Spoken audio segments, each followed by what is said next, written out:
Ashama harka fuunee daawwattoota AMN Plus kun qophii roga dubbiiti. Dubbiin roga qabdi. Yaada gaaffii qeeqaaf komii keessan qaama dhimmi ilaallatu waliin mari'annee deebisnee biraan geenya. Qophii keenya irraa keessatti hordoftoonni amantaa Ortodoksii sooma guddaa Hudaadee baatii 2 soomamu soomaa jiru. Hordoftoonni amantaa Islaamaa sooma guddicha Ramadaanaa soomaa jiru. Waqtii soomaa kanatti hojiiwwan hojjetaman maali? Keessumayyuu hariiroo namoota gidduu jiru irratti maaltu hojjetama? Sooma booda'oo dhimmi biyyaa, dhimmi waliinii, dhimmi waloomaa maal fakkaata kan jedhu irratti abbootii amantaa asitti affeerrannee turtii waliin taasisne biraan geenya. Turmaanni keessan AMN Plus waliin haa ta'u. Keessummoonni keenya stuudiyoo keenya AMN Plusitti affeerrannee waliin marii taasisnu cina keenyatti kan argamani Abbaa Afawarq Yohaannis mana amantii Ortodoksii Itoophiyaatti hoogganaa lallabaa wangeelaa mana lubummaa waliigalaati. Gamas fuullee kee kan jiran Ustaaz Gaalee Abbaa Boor miseensa hojii raawwachiisaa mana maree olaanaa dhimmoota islaamummaa magaalaa Finfinneeti. Keessummoota keenya waamicha keenya kabajanii as stuudiyoo keenyatti waan argamtanii fi anaa dhufuu ulfaadhaan isin galatoomaa. Akkuma seensa keessatti kaasee yeroo ammaa kun egaa yeroo sooma guddichaa hordoftoonni amantaa Ortodoksii baatii 2 soomanidha. Sooma kana keessatti hojiiwwan jajjaboon ilma namaa fayyadan, biyya fayyadan irratti xiyyeeffataman maal fa'aadha? Soomiin egaa karaa Itoophiyaa Ortodoksii Tawaahidoo Itoophiyaatti 2 soomama. Kunis kan soomamu gooftaan keenya Yesuus Kiristoos lafa kaanee ta'in innumtuu soomii kan akka soomnu fakkeenyaaf afaan hamaa dubbachuurraa milli namaa bakka hin taanetti bakka ilmi namaa dhaabbatee hin dhaabbannetti akka hin dhaabbanne afaan immoo soomii kana keessatti obboleessa keetti haadha keetti lammii keetti afaan kee keessa kan ba'uunis nama arrabsuun waan adda adda kana hunduma qusateet minaanirraa yookiin foonirraa hannanirraa of qusachuu otoo hin ta'in afaan kee kaateet qaama kee hundumarra kaateet soomiin kuni nama to'ateet namni gaarii akka yaadu namni saba isaatiif gaarii akka yaadu soomii kana keessattis ofii waaqa faana araarfatee biyyaafis gaarii akka yaadu kan soomamuudha. Soomiin kun Itoophiyaa Ortodoksii Tawaahidootti gooftaan keenya Yesuus Kiristoosis soomii kana bultii 40 halkan 40 soomeet ijoollee isa kan taane nuti immoo akka soomnu ajajaan macaafa qulqulluudhaan kan nu kennedha. Kanaaf haala kanaatiin soomna. Soomiin kun jechaan bu'aa guddaa qaba. Soomii kana keessatti rakkataa in ilaalla, warra dhabanii in ilaalla, warra harka qalleeyyii in ilaalla. Soomii kana keessatti namni iddoo tokko dhaabbateet waaqasaas, namasaas, sabasaas akka ilaalu, akka hubatu kan taasisuudha soomiin kun jechuu kooti. Ulfaadhaa sooma Ramadaanaa keessatti egaa hojii jajjaboon akka amantaatti hojjetaman maal fakkaata? Bismillah, alhamdulillah, wassalatu wassalamu ala rasulillah wa ala alihi wa sahbihi man wala. Gaaffii bareedaadha. Sooma Ramadaanaa keessa jirra amma gara xumuraarra jirraayyuu. Sooma jechuun akka islaamaatti jalqabuma wanti ijoon amantichi irratti ijaarame waa 5tu jira. Jalqabumarraa bu'uura isaa arkaana islaamaa jedhameeti. Arkaana jechuun kun eekamma manni ruknii irra dhadhaabbatu kana jedhameti. Isa irratti ijaarame jedhameeti. San keessaa tokko baatii Ramadaanaa kana soomuudha. Sooma jechuun hiikti isaa akka afaanii jalqabaatti of qabuu jechuudha. Hiikumti isaa of qabuu of to'achuu jechuudha. Akka amantichaatti kan itti fedhame wantoota sooma kana faallessanu akka nyaataa, akka dhugaatii, akka haadha manaatii wal qunnamuu kanarraa of dhaabuu jechuudha. Ganama yeroo barraaqni bahirraa kaasee hanga biiftuun seenutti waan kanarraa of qaba. Hiikti isaa kanan walii gala. Sooma kana keessa gaawwamtu hojjetamu inni ijoon murteessaan inni jalqabaa tokko soomichuma soomuudha. Soomichuma akkuma sila abbaanis jedhani soomni jechuun nyaata dhugaatii irraa fedhii lubbuu ofirraa of qabu wajjin dabalatatti amala namaa sirreessuu irratti hedduu xiyyeeffata. Amala namaa kana sirreessuu irratti baay'ee xiyyeeffata. Fakkeenyaaf arrabni namaa soba dubbachuu irraa kan inni bareechee eeggatu.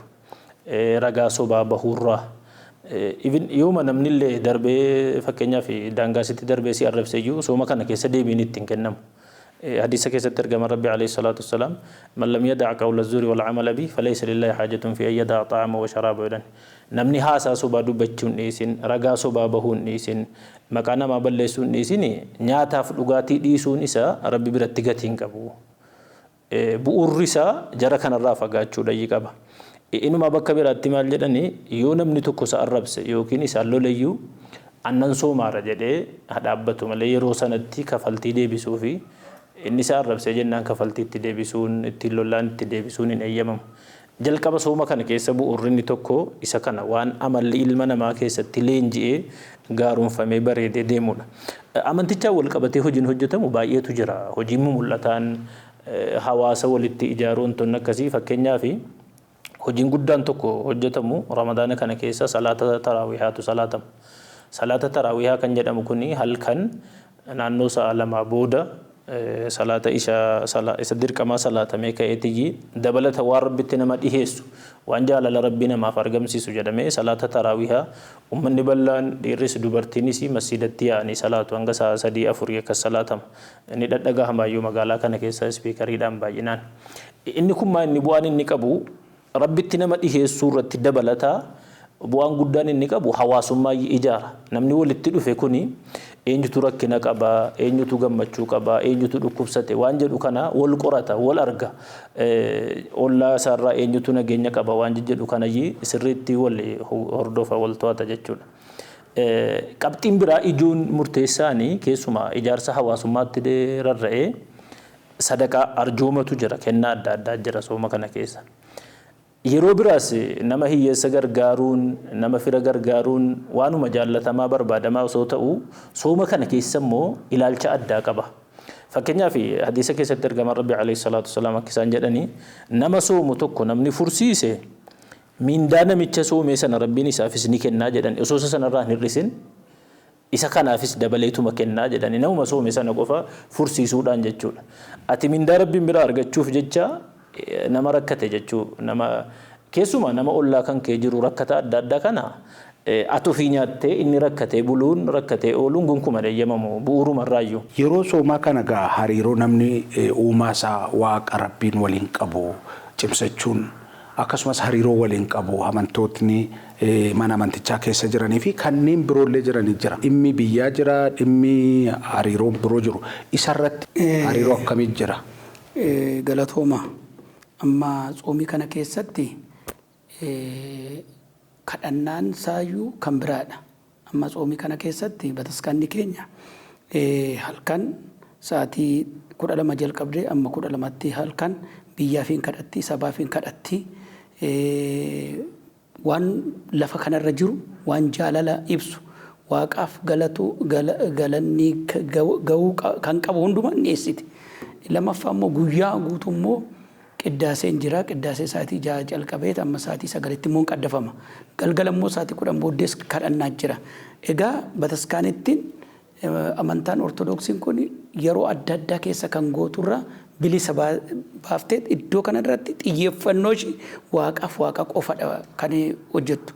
Lammaffaan immoo soomii kana keessatti akkuma sustaas jedhanii duratti nama arrabsuun arrabni kee nama obboleessi kee akka arrabsamne bakka dhugaatii deemuun bakka iddoon taanetti deemu milli kee iddoon taane akka dhaabbanne afaan kees waan mina akka dubbanne baay'ee nama agarsiisa. Lammaffaa amantoolee kan biraa afaan fakkeenyaaf musliimoonni kadhannaarra jiru soomirra jiru isaan faana dhaabbachuu bataskaanittiin biyyaaf hundumaaf ortodoksii qofaaf miti.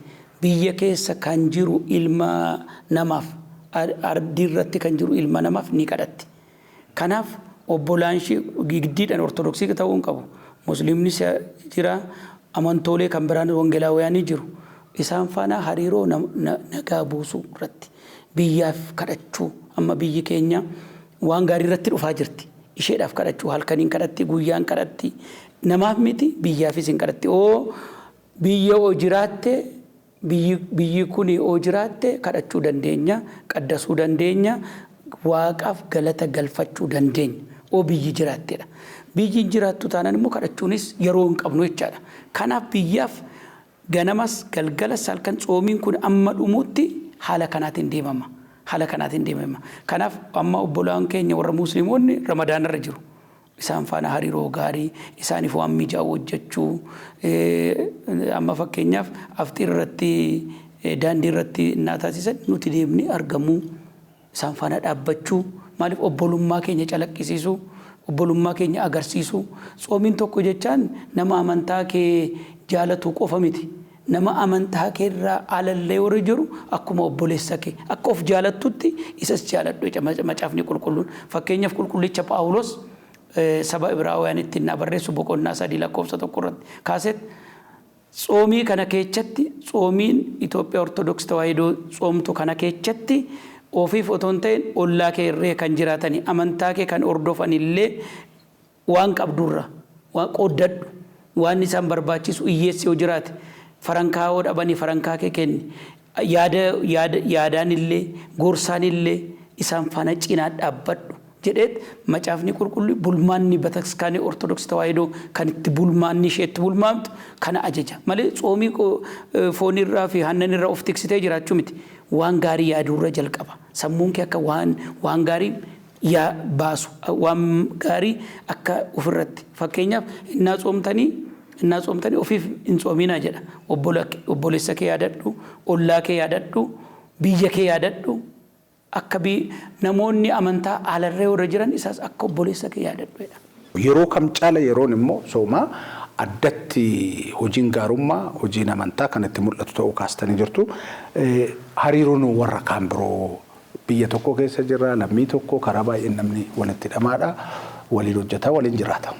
Hariiroo sana qabxii murteessaadha. Hariiroo biyya kana keessatti akka biyyaattis akka sabaattis akka amantaattis hariiroon mataa danda'ee jira. Yeroo baatii soomaa kana keessa immoo dabalata wanti walitti nama fidu tokkoffaa wal gargaarsatu jira, kennaa adda addaa arjooma adda addaatu jira. Nama ollaa kan kee jiru nama rakkate haa ta'u hiyyeessa adda addaa kana barbaaddee gargaaruun yeroo kamuu dirqama.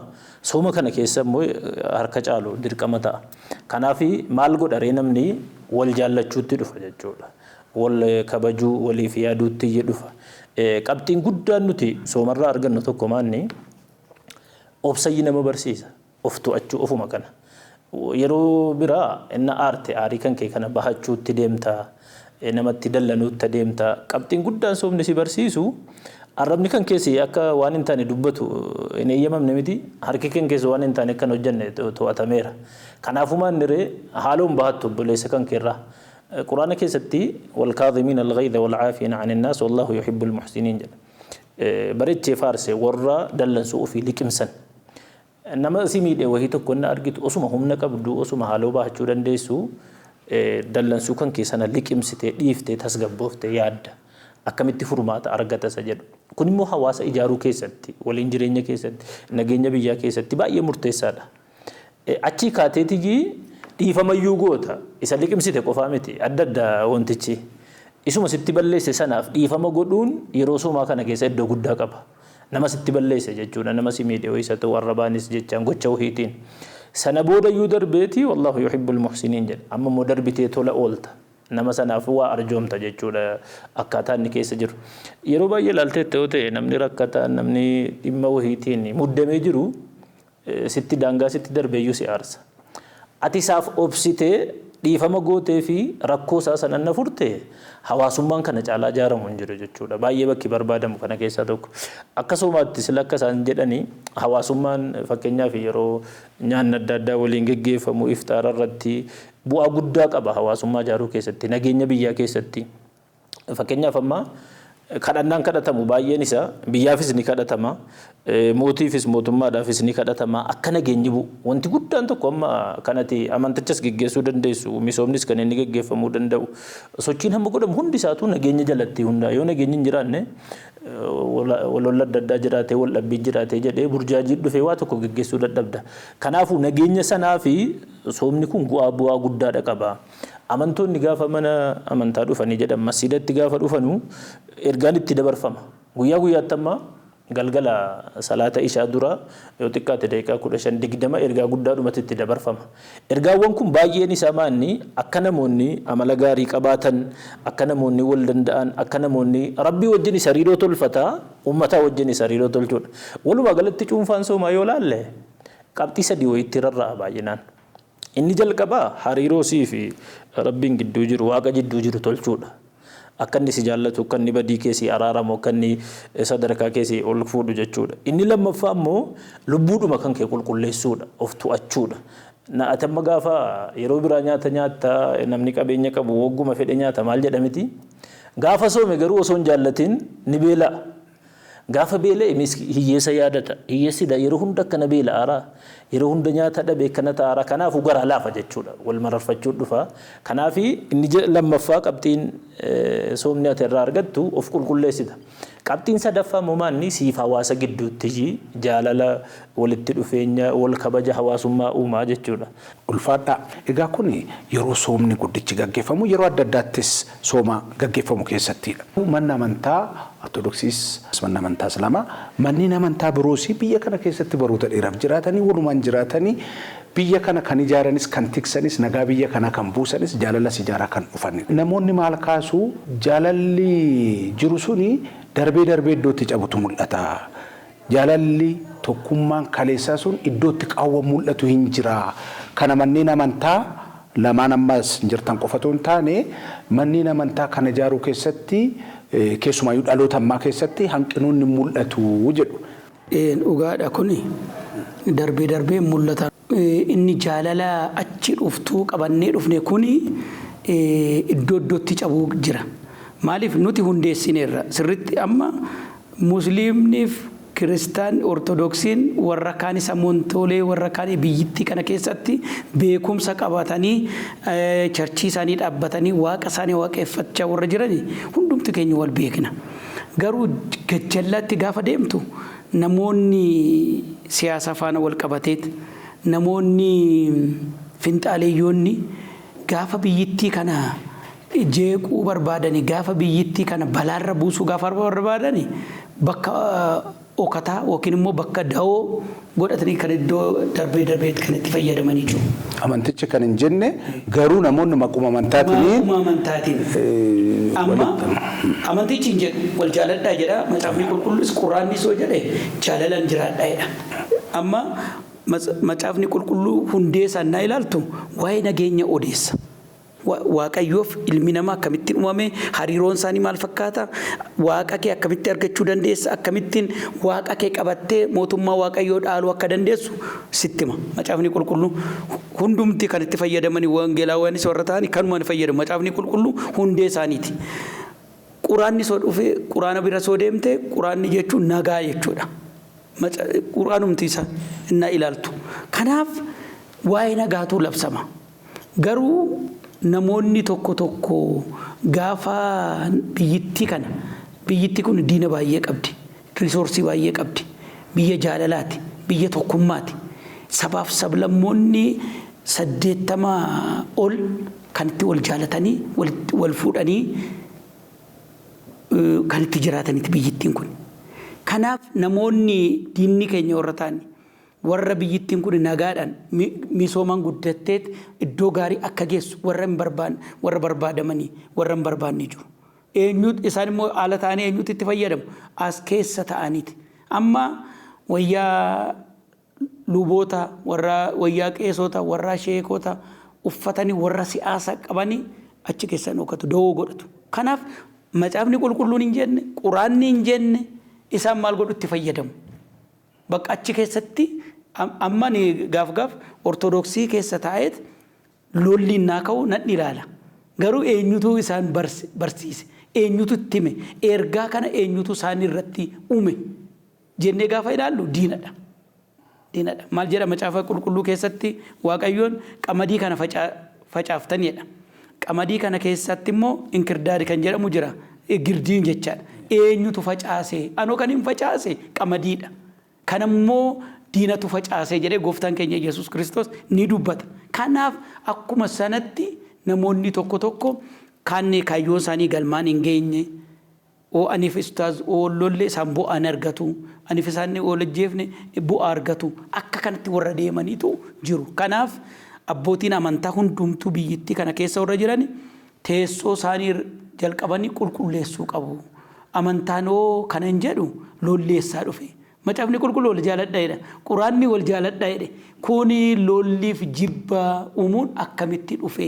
Fakkeenyaaf astaanii kan biyya alaa lolli biyya alaa inni gaggeeffamu kan astaa'eet kan achi deeggaru jira akkuma haasaa kubbaa. Kun barbaachisaa miti. Kan jiru dhugaan kan jirtu biyya abbaa isaarratti biyya haadha isaarratti. Kanaaf biyyittiin kun oomishoomte guddatte bu'aan ijoollee keenyaaf nufi biyyittii kana akkuma ija kee akkuma ofii kee jaalachuun barbaachisaadha. Kanaaf nuti macaafni qulqulluun hin jenne quraanni hin jenne namoota dawoo godhatanii warratti fayyadaman isaan baasuu qabnadha. Yeroo tokko tokko otuma uummanni miileenni hedduu amantaa adda addaa hordofu biyya tokko jaalala tokko sabummaadhaanis walitti hidhamee karaa baay'een biyya kana keessa rakkoo jaalala gammachuu waliin qoodatee jiru akka waan walitti bu'amettis immoo xiqqoo ol kaafamee yeroo odeeffamutu jira. Amma amantoonni kan labsanu bifa lama wayii of keessaa qaba. Tokko namoota hawaasa siin nagaa ta'e walii galee biyya tokko keessa waliin ijaarrattee waliin jiraataa jirtu kanarratti hojii gaggaarii irratti wal gargaaruun waliin tarkaanfachuun nageenya ijaaruun dirqama. Amma quraana keessatti wata'aawanu alal birri wattaqwa walaa ta'aawanu alal ithmi wal udwaan jedha. Hojii bareedaa irratti hojii toltuu irratti wal gargaaraa. Badii irratti yakka irratti immoo waliin gargaarinaa yakkarraa wal dhowwaa jedheetii ajaja jechuudha. Tamma nageenyi misoomni hojii bareedaa ati akka biyyaattis itti labsitee wal waamtee wal gargaartu. Ergamaan Rabbii alayhi salaatu wassalaam gaafa Makkarraa godaananii Madiina dhaqanu Madiina keessa namoota hordoftoota amantaa adda addaa turan. Heddumina yeroo sana Yahuudota tuyyuu beekama achi keessatti. Amma amantaan jara adda adda miti waliin. Amantaa gosa sadii wayii ture sa'aatii sanatti baay'inaan.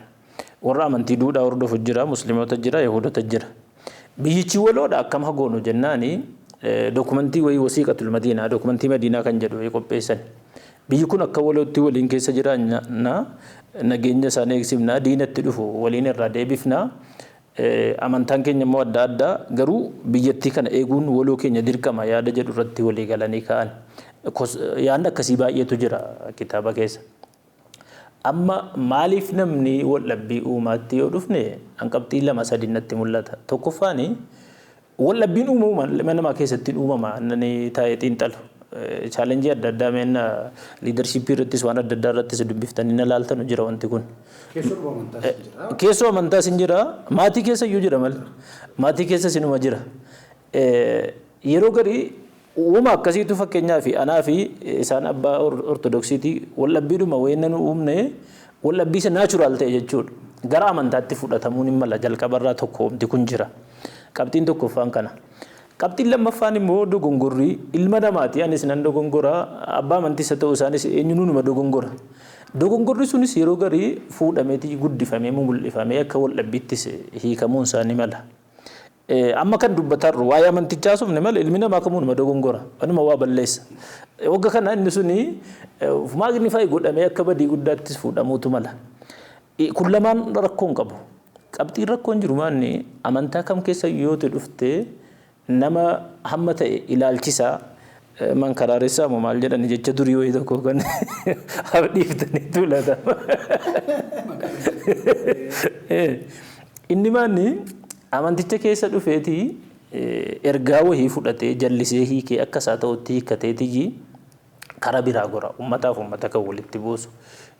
amantii kam keessa yoo hidhattee numa jiran kun amantii kam keessa yookiin intarastii dhuunfaa wahiitii fi fedhii dhuunfaa wahii of keessaa qabaata yookaan immoo hubannoodhuma isaatu karaa badee wahii ta'a yeroo garii namoonni ilaalcha siyaasaa adda addaa qabanullee dhufanii keessa seenaniitii mana amantii sana kallattii biraa qabsiisuu yaalu hogga kana walitti bu'iinsi argame warra walitti bu'iinsa sana keessaa waa daldalatutu jira kan amma miidiyaa kana tiiktookara waan adda addaa laaltamiti osoo kee namni walitti bu'e isaanii cidha guddaadha bu'aa guddaa isa kana gabaasaniitii laayikii foolowara maal argataniitti maallaqa wayii garuu namni isaan maalitti ilaala akka waan amanticha bakka bu'anitti jarri kun amantichumaaf iyyuu gaarii miti maqaa fakkaatu yookaan uffannaa uffatu malee jallisan akkas jettanii fayyadamu yoo sirriitti hin to'atamne aktiivizimni amma fakkeenyaaf biyya alaatti wallabbii Iraanii fi Israa'elii jidduu jira ajandaa lola biyya kana godhe asitti bocee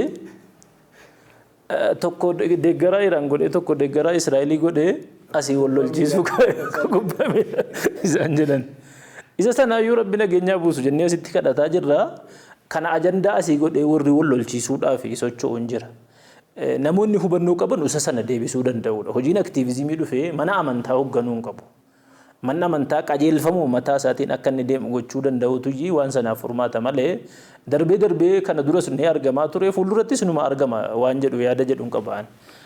Egaa biyyatti fufa dhaloonni sitti fufa biyyatti fufuuf dhaloota itti fufu immoo dhaloota gaarii naamusa gaarii qabu hariiroon waliinii waloomna gaarii qabu biyya isaa jaallatuuf ijaaru dantaa biyya isaatiif dhaabbatu akka ta'uu fi manneen amantaa yookaan abbootii amantaa irraa maaltu eegama. Biyyittiin kuni amantooleen amma biyya kana yoo fudhanne Itoophiyaa kana yoo fudhanne dimshaashatti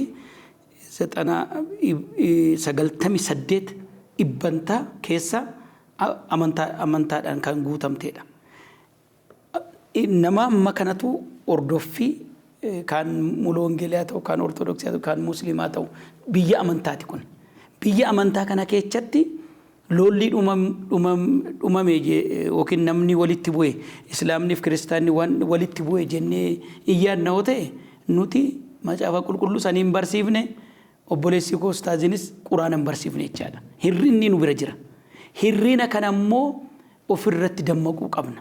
Akka amma namni lola baree namni jibba of keessatti hoore qawweedhaan waan adda addaatiin hin dhaabbatu. Kan dhaabbatu danda'u abbaa amantaatiin dhaabbata. Kanaaf abbootiin amantaa hundumtu biyyittii kana keessa warra jiraatan ijoollee ganaa daa'imannaa dhalattu daa'ima irratti itiksiidhaan macaafni qulqulluu akka jedhutti quraanni akka jedhutti barsiisuu qabu. Amma ammattiin hojjenne. Kana ifaaf bilisa taanee dubbachuu qabna. Maaliif otoo sirriidhaan akka macaafa qulqulluun jedhu akka quraana jedhu ijoollee irratti hojjennee irraa otoo ta'e TikTok irratti amma warra ilaalu miidiyaa banatanii hojii dhiisanii warra namaa arrabsaa oolanii eessaa ba'an eessaa dhalatan nu keessa miti kan nama fakkeenyaaf mana sirreessaa yaadeemu mana sirreessaa yoo deemne ortodoksiin achi keessa guuteera musliimni guuteera otoo barsiifnee jiraanne mana sirreessaan suni duwwaan taa'u ture. Mana sirreessa kun kan nama ajjeeseedha kan sagaagalummaadhaan hidhameedha kan obboleessa isaa ajjeeseedha kan lammii isaa yookiin minaan gubeedha iddoo mana hidhaa sanatti kan guute wangeelli lafa hin buune quraanni lafa hin buune jechuudhaaf nan barbaada. Karaa gama tokkoon ani amma hir'ina koo abbaa amantaa waan hin ta'eef hir'ina koo baruun qaba. Hir'ina koo sanarraa ilaalladheetanii nama irratti hojjechuun qaba. Sammuu ijoollee irratti. Amma namni yoo guddate oottimte namni dhugaatii baree eeggi guddate booddeen dhugina hojjette tole hin jedhu. Daa'imummaadhaan ijoolleen ituma hannan dhugaa jirtu ituma biddeen hin jalqabin achirratti waa'ee waaqa itti himteet guddisuu qabda. Sirnatti ijaaruu qabda. Kanan darbiin waaqayyoon jedhabe kana booddeen darbiin jedha kana booddee immoo indaangeessa achuma xoomii kana keessa indaangeessee nu kenne daangeesse kanan darbiin kana hojjedha jedhee nu kenne. Kanaaf abbootiin amantaa namni maa lolaa namni maaliif wal jibbaa namni afaan bal'atee afaan waan hin taane nama ijoolleen dubbatanii nama jibbisiisan warra isaan dubbatan.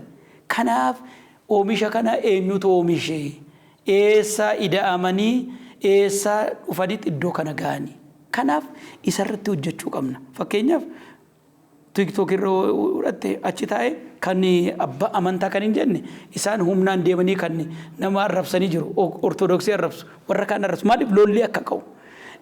Achi taa'ee warra musliimaa arrabsa ortodoksii fakkaateen wayyaa ortodoksii uffateen kun barbaachisaa miti. Kanarratti hojjechuun nu barbaachisa. Hirrinni keenya inni guddaan sammuu namarratti hin hojjenne. Sammuu namarratti amma maal jedha macaafni qulqulluu namoonni baay'achaan naa deemani. Sagalee waaqayyoo jibbaan naa deemani yookiin sagalee waaqayyoo dhaga'uu gaafa deemani akka namaatti otoo hin ta'in akka saawwaanii yaaduu jalqabu jedha. Amma biyyittii kana keessatti waan hin taane raawwatama. Daa'ima irratti waan isaan raawwatan yakka. Obboleessa isaa irratti ganzabaaf jedhee obboleessa isaa boolla fageessee in awwaala. Kun maanni wangeelli lafa hin geenye sammuu namaa irratti hin hojjetamne.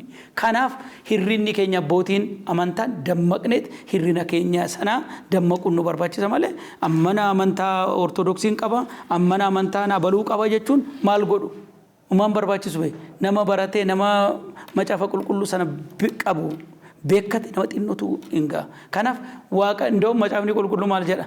Warra wal lolanii, warra wal ajjeesanii, warra wal jibbanii irratti waaqayyoon dhaabbatee isaanitti kolfaa'edha. Maaliif ijoollee isaati gaa? Ammati ijoollee kee hin to'attu taanaan, haadha manaa kee hin to'attu taanaan si harkaa ooba'anii deebisuu hin dandeessu. Abbaaniif haati ijoollee isaanii seeraan guddisuu qabu. Akka amantaa jedhutti isaan baratanii ijoollee isaanii irratti hojjechuu qabu. Haadha manaan ijoollee ishee irratti hojjechuu qabu. Dimookiraasiidha jedhanii gadhiisanii jallatanii guddataniit biyyittii kanaaf gufuu ta'u. Amma fakkeenyaaf ijoolleen amma reef dhalatte macaafa qulqulluurraa qulqulluu itti agarsiisuu daandii itti agarsiisuu dhiisanii warri moobaayilii itti kennu. Ijoolleen moobaayiliin itti kenne jettee iyyiti. Daa'imadha garuu. Ganaa moobaayilii sana irratti maal argaa jirti ijoolleen? Maaltu achirratti jibbatuu labsamaa jira. Fakkeenyaaf siin fudhadha. Atiif haadha manaa kee ijoollee keessanii warra reebdu taana ijoollee itti maal barsiisaa jirta? Achuma mucaa ragaa gooteetti haadha manaa kee reebda mucaa ragaa gooteetti mucaa reebda taanaan maal argaa boodurgoonaa kilaashii qabatee ka'a. Kanarratti hojjechuu qabna jechuudhaaf. Ulfaadhaa galatooma baay'ee isin yaada walii galaa furmaata ta'uu mala jettan keessumayyuu jaalala biyyaa barsiisuu. Dantaa biyyaa tiksisiisuu sabaaf sablammoota biyya kana akkasumas amantaalee garaagaraa gidduutti jaalalliif tokkummaa cimaan akka hunda'u garaagartee caala wanti tokko nu taasisu baay'eetu jira waan ta'eef kanarratti maal jettu? Kuni qabxii murteessaadha. Yaada dhaloota fuulduraatiifis guddina biyyaatiif nageenyaa fi inni tokkoffaan dhaloonni lafaa ka'u kun sirriitti sammuun isaa kun sheeppi godhamee guddachuu qaba abdii jedhuun qabaan. Sababni isaas maali? Dhaloota lafaa dhufutu dhaala biyya kana boru. Dhaloonni sun yoo amala gaarii irratti ijaarame dhugaa dubbachuu irratti hangafa kabajuu irratti mala amaltummaa nyaachuu dhiisuu irratti tokko kan biyya balleessu iyyuu isa miti. Kanarratti yoo har'a dhaloota ijaarrajii bor biyyi kun biyya wal kabaju biyya wal jaallatu ta'a. Lammaffaa mana amantii warri jirus ta'ee warri naannoo mootummaas bakkuma adda addaarra warri fuuldura jiru modeela gaarii dhalootaa osoo ta'an yaada jedhuun qabaan. Dhaloonni lafaa ka'u kuni isa afaaniin nuti itti himne qofan fudhatu. Hunda caalaa waan ati hojjettee agarsiifte hojjeta. Waan ati amma mana keessatti daa'imman yoo laaltanii isin hinatiin ijoolle dhugaatiin dhugin jimaan qabeen jedhaa yoo fuuldura jaraatti qaamte yoo fuuldura jaraatti dudde isatti dubbatte sana dhagahan. Isatti dubbatte sana nagaan abbaan keenya maal hojjetaara jedhaniiti isatti dhugdee lafa keessa dhokatanii dhaqanii fuudhanii dhugu. Ijoollee saniif modeela ta'ee bor akka inni wal kabaju gochuu. Kan biraan qabxiina yeroo hedduu argumaanni dhaloota lafaa dhufu kana hojii irratti akka inni xiyyeeffatu. An keessumaa gara dhiha Oromiyaa kanatti guddadhe kanan argeema maaltu jira namoonni baay'een hojii hiikaniiti ta'anii jimaa qaamu. Yeroo jimaa qaaman kana maallaqa ofiin gubuu sammuu isaaniin gubuu sa'aatiin sun achitti gubata. Hojii eenyutu hojjetaa rangasii jechisiisu meesii konkolaataan yeroo deemtu laale karaa kana daawwadhu. Nama konkolaataa dhaabanii baajaajii dhaabanii muka kana jala taa'anii jimaa qamaan sa'aatii dheeraa isa keessumaa sa'a ja'a booda namoota baay'ee argita. Kun biyya irratti ba'aa ta'ee jira dhaloonni sun. Dhaloonni sun biyya irratti ba'aa ta'ee jira. akka amantis akka biyyaattis ani numa mootummaan osoo seera baase warra jimaa bakkee taa'ee qaama kana warra sa'aatii hojii mana dhugaatii banee taa'ee dhugu kana osoo dhowwee jedhee fayyaada yeroo garii maaliif kufaatiidha kun biyyaaf kufaatii guddaadha akka islaamaatti namni tokko hojii hiikee hojii amantii isaatiif fayyadu yookiin hojii duniyaa isaatiif fayyadu hiikee taa'uun baay'ee jibbamaadha. Qabatamni nuti argaa jirrus immoo sababni biyyoonni Afrikaa kun hedduun duubatti hafanii guddachuu dhabanii hojii irratti xiyyeeffachuu dhabuun barumsa irratti xiyyeeffachuu dhabuun qo'annaa irratti xiyyeeffachuu dhabuun itikaalii akka isaan sila jedhanii amala gaarii irratti xiyyeeffachuu dhabuun hedduu boodatti nu hambise. Kanaafuu yaadni bareedaadhaan jedhee yaadu akka mana amantiittis amala bareedaa sana barsiisuu ijoollee akkasiin hojii hojjettu barsiisuu akkasiin barumsa isa kan amantaas barumsa isa kan akaadaamii kanas cimtee barattu gochuu hanna kana dhowwuu amma mana barumsaa sana guute yeroo hedduu durii kaafnee kan argaa turre. Oggoo guddatanii immoo hawaasa keessa dhufanis amaluma sanaan akka itti fufanu barsiisaa deemuun biyyaafis baay'ee bu'a qabeessa abdii jedhuun qaba. Ulfaadha. Egaan keessummoota keenya waamicha keenya kabajanii as istuudiyoo keenyatti argamtanii marii bal'aa yaada baay'ee bilchaataa fi dhaloota barsiisuu irratti mari'achuu keessanii fi irra deebi'een isin galatoomfadha. Ulfaadha. Isinis ulfaadha kabajama. Egaan daawwattoota keenya qophiin irraaf qopheeffannee kanumaan xumuramaa torban mata duree biraa keessummoota biroo waliin walitti deebina waan waliin turtaniif ulfaadhaa horaa bulaa deebana.